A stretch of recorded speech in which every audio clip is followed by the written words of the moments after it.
Thank you to Squarespace for sponsoring this video. If you want to design and build a beautiful website, you can do it all in one place with Squarespace. Guess who finished Inktober? Me! I love this. I think this should stay on the floor so I don't have to vacuum. I'm super proud of myself because this is the first time I've ever finished a daily drawing challenge. I tried Inktober last year. I put some of the videos on my channel, but after a week I was like, I have too much work. I can't handle this. And so this year, a night before Inktober started, I was like, I'm gonna do Inktober. And to remedy the fact that I can't keep up with really abstract prompts because I have other illustrative work to do, I created my own prompt list randomly. And I was like, maybe a couple people follow along with me, that'd be fun. And hundreds of people followed along. I was blown away by the support that everyone was giving us, and the sense of community that I had on Instagram was so cute. There was like 15,000 posts on that hashtag, which is crazy. I don't know where I'm going with this. All I know is that I'm just happy that I finished, and I got to finish with so many other amazing people. So for some reason, I thought it would be a good idea to do one Inktober video covering all of the process of Inktober. I don't know why I thought that, like 31 paintings, that's at least 31 minutes. That's a really long video for like you to watch and for me to edit. I have a few things to say before we start. One, I made a zine. It's called A Pictorial Archive of the World in My Brain because I noticed that a lot of my Inktober's looked like old sepia tone images, and it kind of was just like fragments of the world that's in my head that I create with my work. So I wanted to release a little book. It's limited edition, so if you want one, maybe pause the video and get one. The store link is in the description. And I also released all of my originals. So this is about the size in comparison to my head, but it's a great way to support my channel if you want to, and if you are interested in buying it. Before everyone asks, these are the materials I used. I will also leave the materials down below because, you know, I'm sure people ask. If you see someone asking in the comments, please let them know. Another excuse, I forgot to film 2 of the prompts. I think it was mustard and something else, but I can't remember which one. So if you see ones that are like, here's the prompt, here's the finished artwork, it's because I forgot to film it. Forgive me, please. There were a lot of paintings to do and film. Forgive me. So the only challenge that I had set was to finish, and I did it, and I'm so proud of myself. And the other challenge that I found while I was doing it was being able to have my work stand alone without color. That was a big challenge for me, but I really like the outcome. So I think success on both fronts. Go me, go me. I asked you guys on Instagram if you had any questions for me for like the end of this video, but since this video is so long, I think I'm just gonna answer the questions throughout the painting process. I hope you like it. If you hate the sound of my voice, mute it, put up whatever you want to listen to on. That's all of the excuses that I have for this video that I can possibly think of to prevent anyone from being disappointed. So without further ado, let's just jump into it.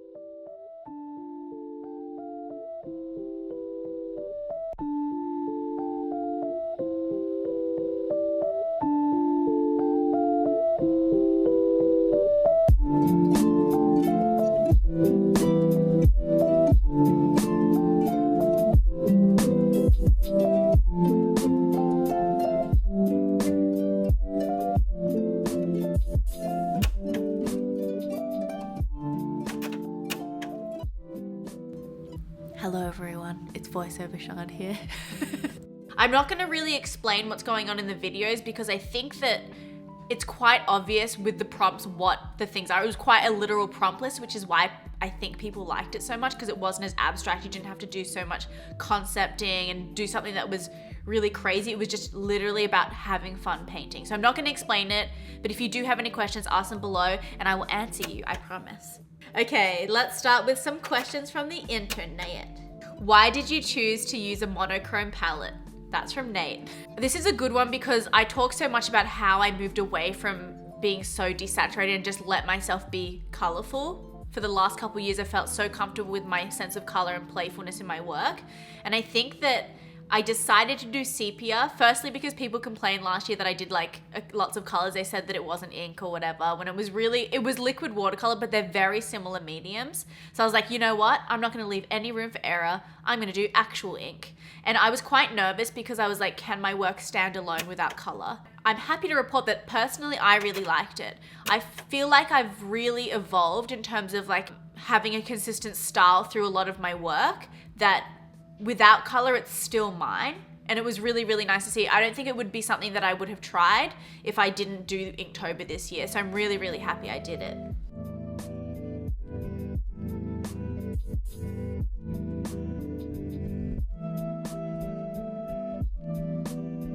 So there's a lot of questions about how to make time when you're doing Inktober. A lot of people were like, oh, I'm really busy, or what happens if you get sick, or this or this or this. And I think the answer to that is everyone's busy, everyone needs to make time for it. But a good way to do it is to kind of paint stuff in advance, because then you will account for times where there's like unforeseeable problems, like a personal problem, or if you just really don't have time that day, or if you feel really demotivated and you don't feel like drawing, it really accounts for that. So I would recommend painting ahead. I think the thing most people get caught up in with Inktober is staying on every day. And I was traveling this month, so it got kind of screwed up because I was on a plane and then suddenly it was 2 days later. Like, for example, when we travel from America to Australia, say it's today, we'll arrive when we get on the plane in 2 days. So I accidentally like skipped a day and I didn't count for that. And then so I was 2 days behind for a long time, but I was pretty chill about it. I think people don't really mind. It's still fun to keep up with everything, but putting more pressure on yourself will mean the work is less fun, and it means you're doing Inktober because everyone else is doing it, not because you enjoy it, which sucks. And I think with the prompt list that I created, it was literal enough for you to be able to create something that was just what the word was. You could do something more, but it was just like rocket. Those are two similar words. Birdhouse, things that you could literally just paint it. If you couldn't think of something more crazy to paint, you could literally just paint it. And I think that helped as well.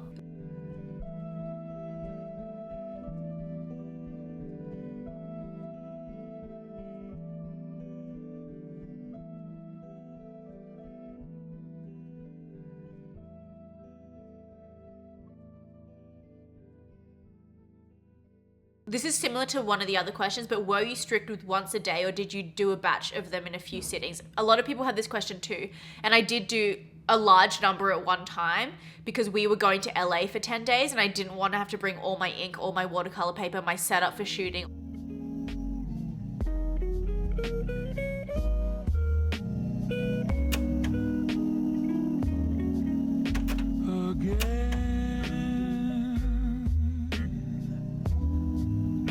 Couldn't happen again. I did like 12 paintings before I left and shot them, and then when I got back I tried to keep up with them and did them in little batches, just because for me it's really hard to keep up with doing illustration work and these everyday paintings, and my main concern was being able to consistently post every day, because that's something that I struggle with all of the time on all of my channels.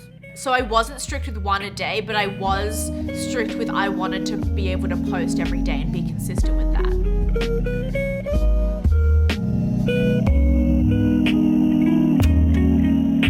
Again,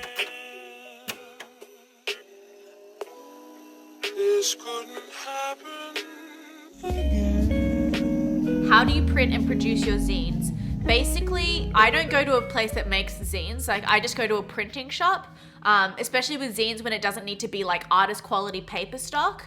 You can probably just Google printing place and they will do staple binding for you. So if you find somewhere, do some samples and tests and make sure that it's good and you like it, that's enough. I don't know of any places that are like, we make zines for people, but I'm sure there are some. I'm lucky enough to have Chris and Kim working with me, and they are more proficient in print than I am. And so when I had any questions, I asked Kim, I was like, is this good? And they were like, yup, this is great. And Kim was in my Gokko Rizo printing vlog, so you'll know them from that.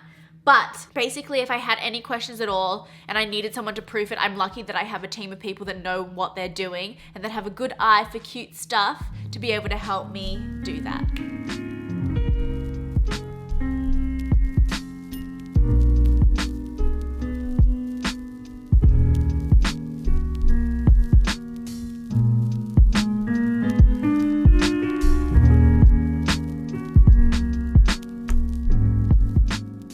What app do you use to get that sketchy, foggy look in some of your pictures?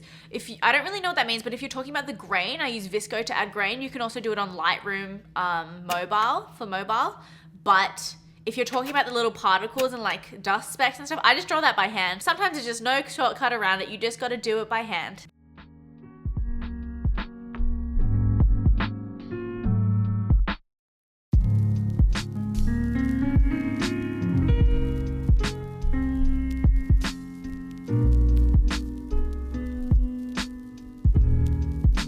Have you ever joined Inktober before but unable to finish it?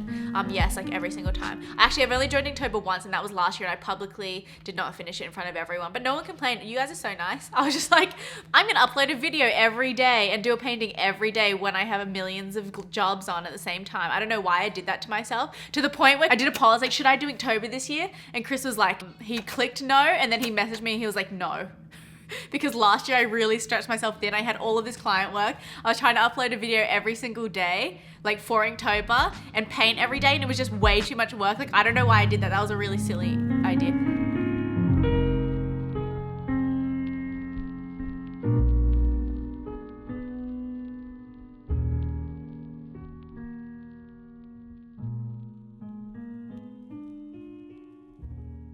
How did you come up with the prompts?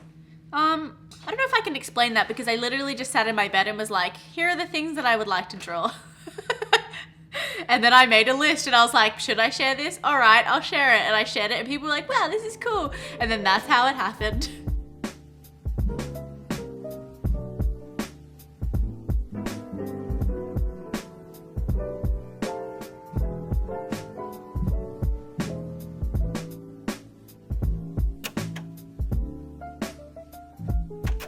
How did you manage to stay motivated and do an Inktober each day of this month? Even though I did it in batches, I still struggled. It's really hard to create every day. Because I painted it in batches, I could basically just paint what I wanted to paint most in order of like how much I wanted to paint it. So it wasn't like, okay, time to do 9, 10, 11, then 12. It was like, I feel like doing 12. Okay, now I feel like doing 9. You know what I mean? Like, I did it in order of what I felt like doing, and that was really, really helpful. One thing that really, really helped me was being publicly accountable, which is great, but it didn't feel like I was like, oh, I'm scared to post. I'm scared that I'm not gonna do it because people will make fun of me or like people will be mad at me. It wasn't that. It was more like I wanted to be able to post because I had a whole community of hundreds of people doing the same prompt list with me, and I was excited to share what I thought about the prompt and then see what they thought about it too. So I think the sense of community that comes with Inktober is really, really motivating.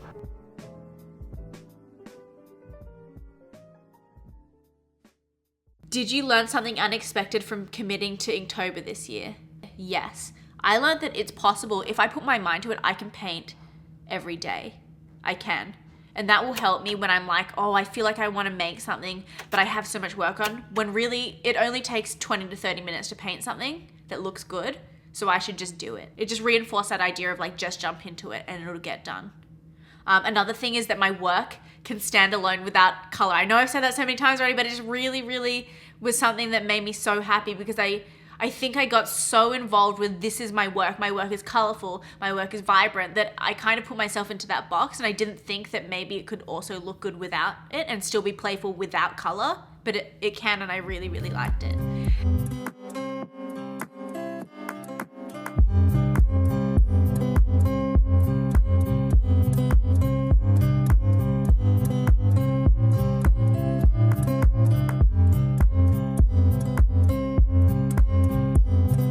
How to deal with feeling like a piece is unfinished, but if you work on it more, it gets ruined.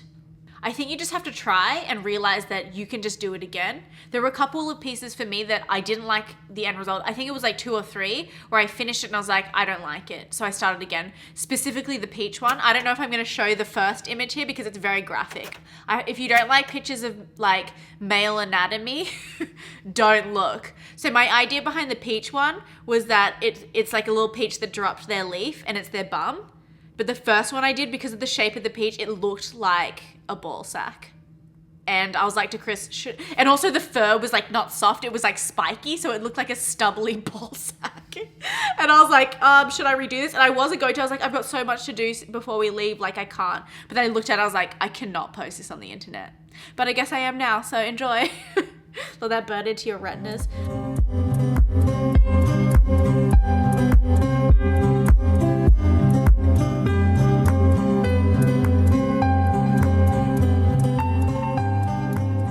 Will Zoom ever be restocked? Heck yeah. I'm trying to restock Zoom every time it sells out, and it sells out pretty fast, and then it takes 2 weeks to be able to get an order shipped back to me. So it will be restocked soon. I've just paid for a bunch more to come to my store, so they'll be here in the next couple of weeks.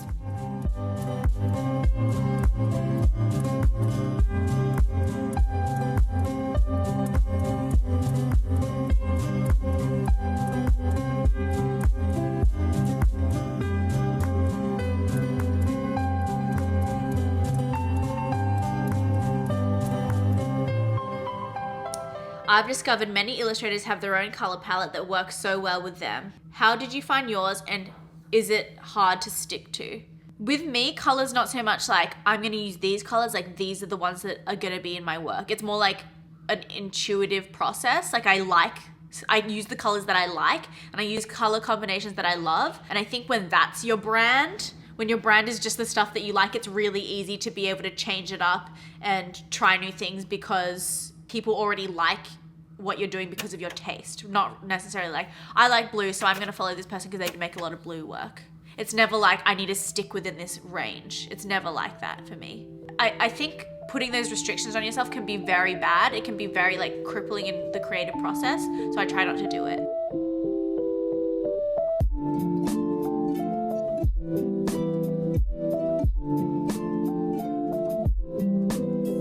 Hardest concept / easiest concept to draw for. A lot of the prompts were really easy because when I made the prompt list, I could see what I was going to paint in my head, or I had a really brief idea. So, and it was quite a literal prompt list. So there were some difficult ones. Day and night were hard for me because I wanted to find a way to show it other than just being like a window or a landscape. I wanted to find something that you could use during the day and something that you could use during the night, but that had like a link. And so I chose binoculars and telescope because the reflection was going to be the same, but you use those things generally at night and during the day. So I thought that was a clever one. And another hard one was fast, because that was the only more abstract prompt that I added to the list.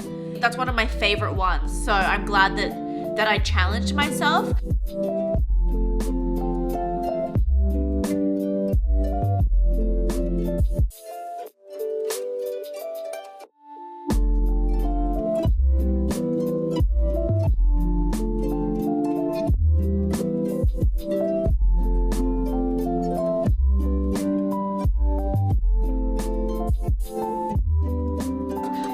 Accomplished. Would you do it again? Heck yeah, I feel so good about myself right now. I can't believe I finished. Like, even towards the end I was like, am I gonna finish? Like, am I? And I did it. I can't believe it. But would I do it again? Yes, I think I would. If I don't have too much work on next year in October, I will definitely do Inktober again. Chris, I'm sorry if you're watching this, but I probably will. And if you guys want me to make another prompt list again, I'm so happy to do that because it was so much fun. I'm definitely going to make one for myself if I do it, but if you want me to share it again, let me know.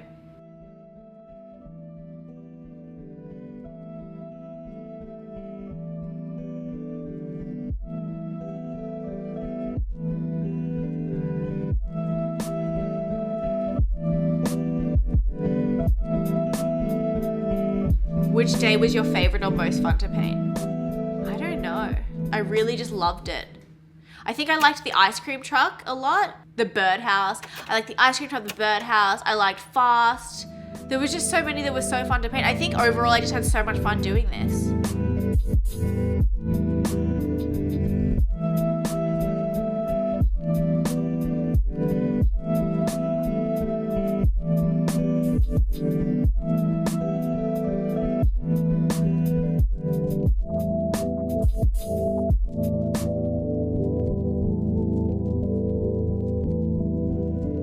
Would you consider doing another draw daily challenge for another month, like Huevember? Maybe if it was in July or something, but the thing is, like, I just finished a daily drawing challenge and I am exhausted from it. So I'm not gonna jump straight into Huevember. Also, I want to like be able to do other things like paint for like shows or create stuff for my store, and I can't do that when I'm drawing for every day. So maybe not this year, but Huevember sounds so fun. It's like choosing a color every day, rocket. And you paint something for that color. Like, that's more up my alley, I feel like.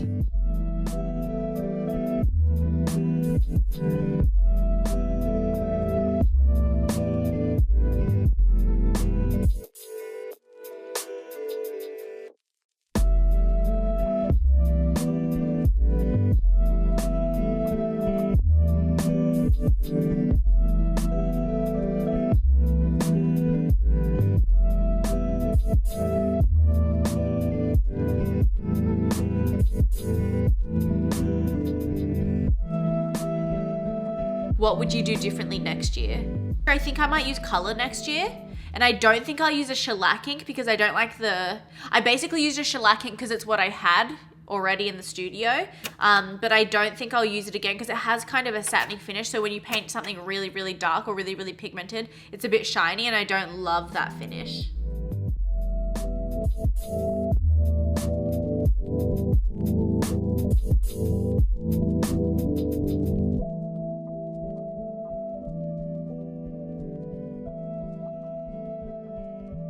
This question's hardcore. How are you successful in completing it this year when you haven't in the past?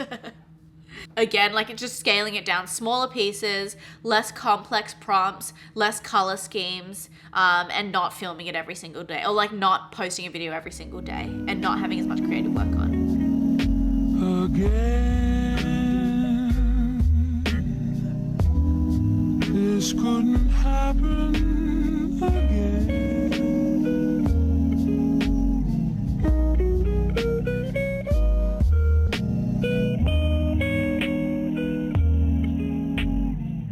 How to stay motivated and creative even when you hate how your work turns out.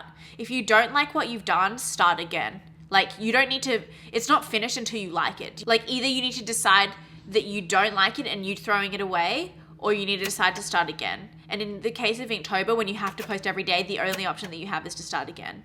I mean, you might get to a point where you're okay with it. It's not perfect, but that's better than not liking it. You know what I mean? And there were times that I threw away certain pieces, like the letter one, I found it really hard to paint. Like I had to do a couple of renditions, like not fully painted artwork, but I didn't like how it turned out after the first few strokes and I was like, I'm starting again. How do you edit your entries before posting them? This one's a good one because the way that you show your work on the internet is super, super important. You can be an excellent illustrator, but if it's not something that's shareable, if it's not something that people are going to click on, no one's going to see it, and that sucks. I use two main apps. So I shot all of my Inktober's on my phone, which I thought was so good. If you have a really good camera on your phone, you can do it on your phone, which I think saves so much time, so much setup, and it's easy. Just so you guys know, I have a Samsung Galaxy Note 9. I also work with Samsung, that's just a disclaimer, but the camera is amazing in it. So I took all of my Inktober's on my phone, and then I put them into Snapseed and kind of like equalized the lighting. And then I brought it into Visco, added a grain, added a slight filter so that every single one would look similar. And then I posted it. It's pretty easy. Like it sounds complex, but when you're in the groove of it all, it's so easy.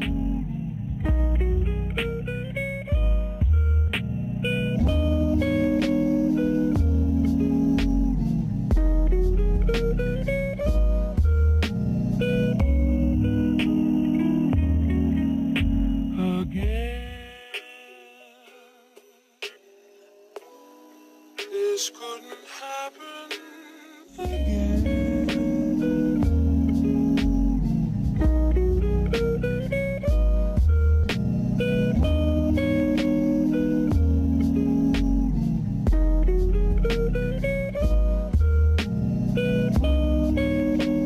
Are you going to do a travel vlog from LA? Yes. I was going to post that mid-month, but I just did with the Inktober stuff and with putting the zine together and wanting to put this video together to post after Inktober. I didn't have time to edit it, so I do have footage and I will be making one. Again, this couldn't happen again.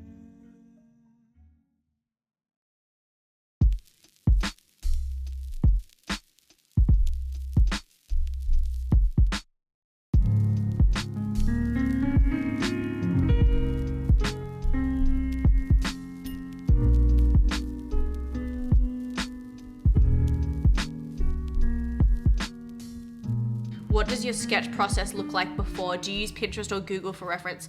Not really. Most of these paintings were created freehand, like from my head. No sketching required, no construction lines. There was no for most of them, there was no reference photos. I did use a reference photo for the koala.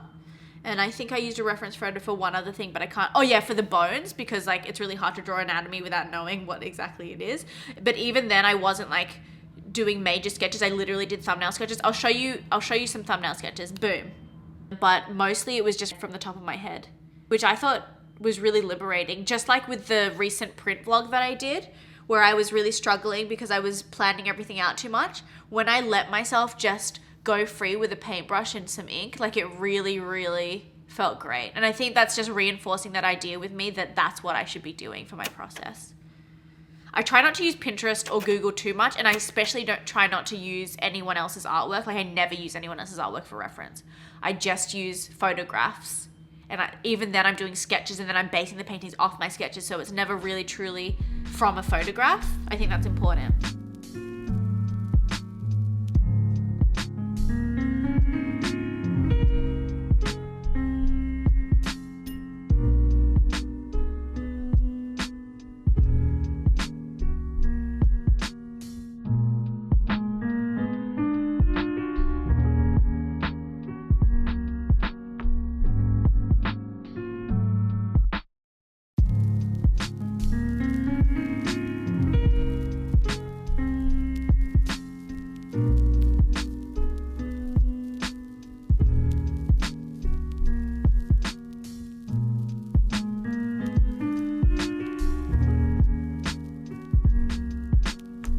How did you avoid getting burnt out? Or if you did, how did you overcome it? I didn't get burnt out this time. It was actually a really good experience. So even though there was times that were hard, when I was feeling like I was struggling, I would just think about like the end result, like having a zine, having the whole challenge finished, like being able to say that I completed my goal. Those things really drove me through till the end of the challenge.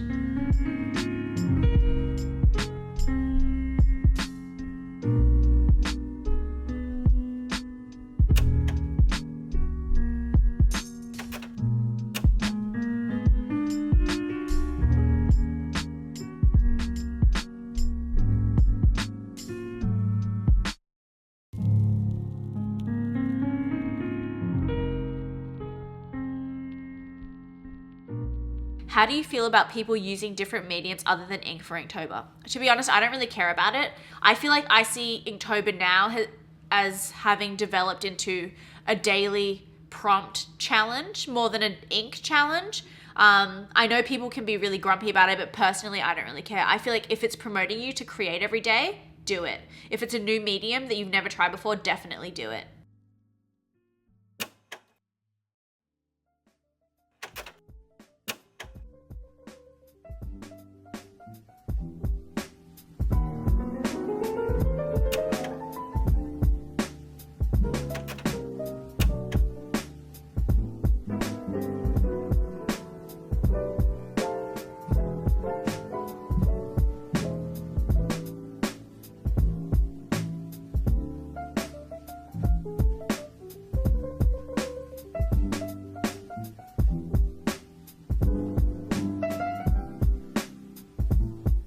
How do you stay so organized? You produce such high quality content all the time. I'm really like not an organized person. When it comes to deadlines, like client deadlines, yes, I'm good at that. When it comes to personal stuff, like doing work for myself, it starts to slip because I find it easier to prioritize client work than I do my own work. In terms of quality content, I think it's more like me having an eye for what I want to produce. I don't see my social media as like, I finish my work, that's it, put it on the internet. I see it as like, my Instagram, my YouTube, they're all extensions of the work that I create. So I want it to look cute. I want it to be colorful, vibrant, happy. I want all of the content that I produce to make people feel a certain way. And I think that because that's naturally how I feel about social media, I see it as like an extension of the world that I create with my work. I just make things that I want to look at, I think.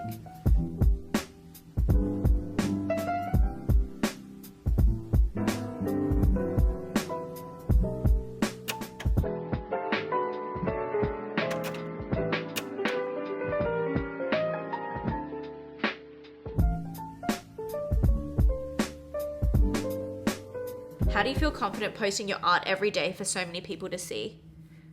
I don't think about it that much. I've been sharing my work on the internet since before my work was even work. Like I started sharing my work on Tumblr before I even knew what the heck I was doing. So it's kind of second nature to be able to share it. Another thing is I'm very, very fortunate in that somehow I've managed to foster a really positive community online. I don't know why, but like on YouTube, on Instagram, everyone is just so enthusiastic and so positive that whenever I post something, I'm like, the main feeling I have is just being happy and proud and being like excited to share it with other people. I've never had like a really, really, really, really bad response that's really burnt me. And I think when you're supportive to your audience, whether it be just answering their questions or like if they're asking you to look at their work, you look at it, or do what you can if you have time to give back to them, then I think the relationship that you'll have is a lot more healthy and a lot more caring. And that will make it a lot easier to share all the time.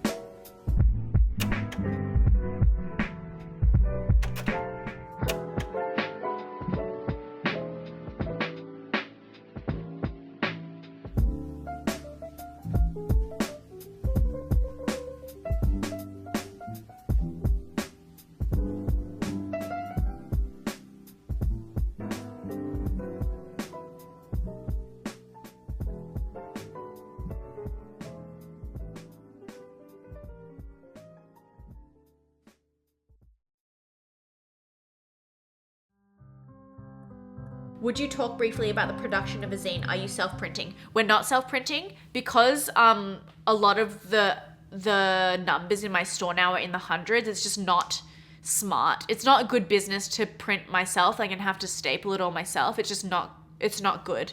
Like, it takes a lot of time and it takes time away from me working. Kim used to work for a printing place and they're printing the zines for us. So basically I just prepare all of the images, I scan all of the paintings, I design the front and back covers, put it all into an InDesign file, save it as a PDF and send it to the printer, and then they handle all the binding and stuff like that.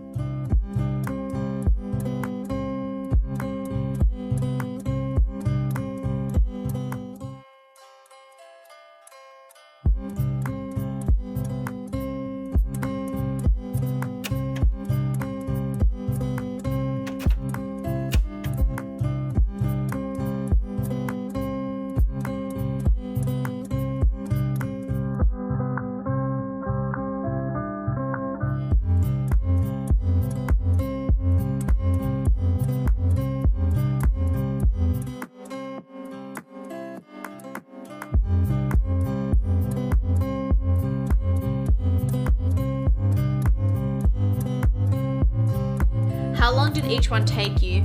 It depends. Some of them I started again and stopped and all that stuff. Some of them I stopped, like the map one, I did like the main bit of the map and then I went to sleep and woke up and did the rest. So I was like, I don't know why I did that, but it must have been late.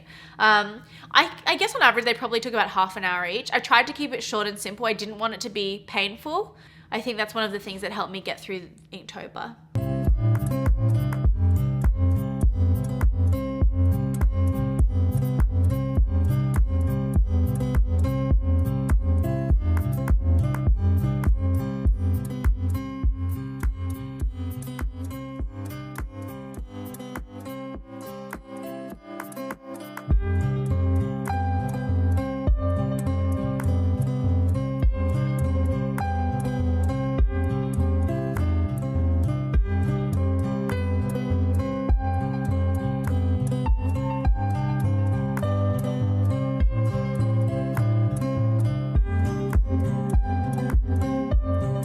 Do you instantly have an idea for a topic? What do you do if you hit a block for a day's topic? Because I created the prompt list, I kind of had an idea of what I wanted that to look like within the context of my work.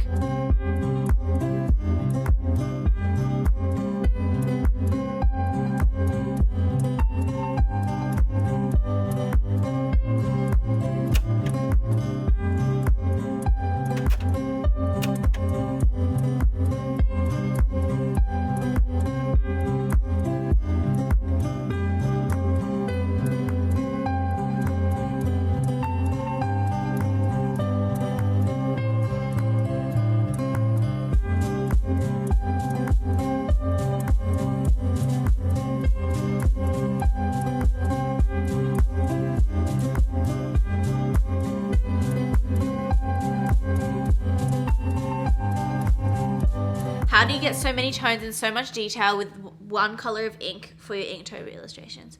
I think that kind of thing just comes from you understanding contrast, understanding value, understanding tones in your work. I think it just comes with experience, really. I think a good way that you could do it is, if you wanted to experiment with how many different tones you can get from one ink, is watering it down and doing swatches of different levels of pigment in the water, and then ending it with like a full pigmented ink swatch. And then you can really see like how different the tones are. I just played it by ear. I think I'm very lucky in that I've had enough experience and worked with enough different mediums to understand how color and tone and value work within those mediums.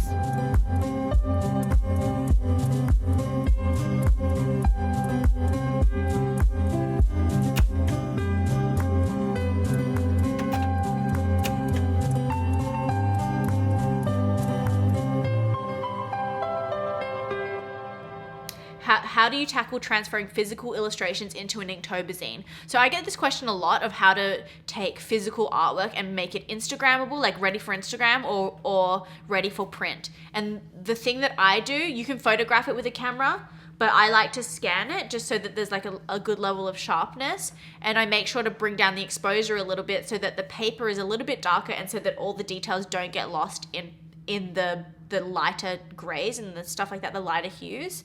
Then I put it into Photoshop. It's hard to explain. It's just like a process that I have over time, but you kind of etch out the image and then edit the levels of the actual image. Does that make sense? It might not make sense. Maybe I'll make a video about it. You let me know if you want to see that. But it's basically just scanning it and editing it away the paper so that when it sits on white, it's really just sitting on white.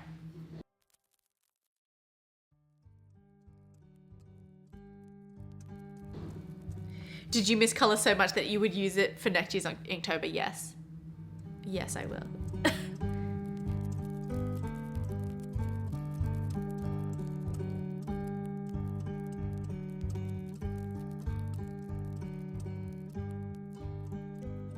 Hoping the zine might be available internationally, prepares to throw money.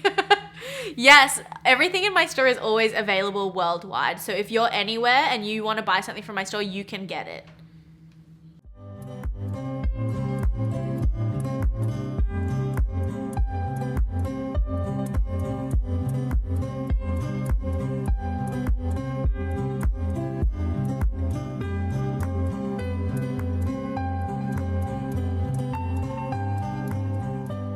If you liked that video, I hope it really wasn't too long. I'm not sure how interesting it will be because it's not like, here's a different part of my life, here's outside, here's in my studio, blah. It's just like, here's the paper for 30 minutes. If you liked it, let me know, and I might do more like painting videos, but I don't know. Maybe you guys don't like that kind of thing. I'm not sure. I just want to say thank you to Squarespace, who has been our sponsor on this channel for the last year now, and I've been using them for the last 4 years. And before that, I did bounce around other website building platforms, and I have to say, I stopped at Squarespace because it's literally the best one. Need I say more? If you don't know what Squarespace is, and if you haven't heard me talking about it, you must be new here because I pretty much talk about it every single time I make a video. Squarespace is a website building platform. Basically, they provide a bunch of gorgeous templates. A lot of you that follow me are young creative people. And I think sometimes we rely on social media to be able to showcase our work, and we don't realize that social media dies. MySpace died. It's still there, but it's dead. Daily Booth, that's completely gone now. MSN, gone. How will people find us? It's important to have like your own online space so that you can direct people to what you're doing next and what you're up to. When you're a freelancer, it's super, super important to have a portfolio that looks professional. You want to convince people that you know what you're doing when it comes to visual stuff. So when I was starting out, I think just before I left my agency job, I got Squarespace. Before that though, there was times where I was sending links to my Tumblr to people via email, and that is not professional. You want to give yourself the best chance to showcase how good your work is. You don't want them to stop at the website and be like, this is bad, I'm leaving. Like, you don't want it to look unprofessional before they've even looked at your work. All of Squarespace's templates are freaking amazing. You can look at my website. I've got one up there. It's great. Just don't want to brag, but it's amazing, and that's a Squarespace template, and I've been using them for so long. I love you, Squarespace. I love you so much. If you would like a 2-week free trial, go to squarespace.com/furrylittlepeach, and if you like what you see and you like how it works, you will also get 10% off your first purchase if you continue with Squarespace, which you will, because it's amazing. So if you would like to support my channel and the videos that I make, supporting my sponsors is a great way to do it. Another way is visiting my store. As I said, we have zines from Inktober. If you liked what you saw, then you're probably gonna like this because it's the same thing and it's just in print form. You can see everything. Wait, let me find a comparison right now. I'm not sure if it'll show up on camera. Look at this. Look. Look at it. It's like an actual, it kind of looks better in print. Look at the end paper, so cute. Every zine is sealed with a kiss. No, just kidding. Thank you so much for like making it through this entire video if anyone's still watching. And yeah, let me know what you thought below. Let me know what your favorite prompt was and what like your favorite part of my Inktober and your Inktober and your whole Inktober experience, because I just love the sense of community. I don't want it to end. I don't want Inktober to end because I don't want people to stop like hanging out on the internet, you know?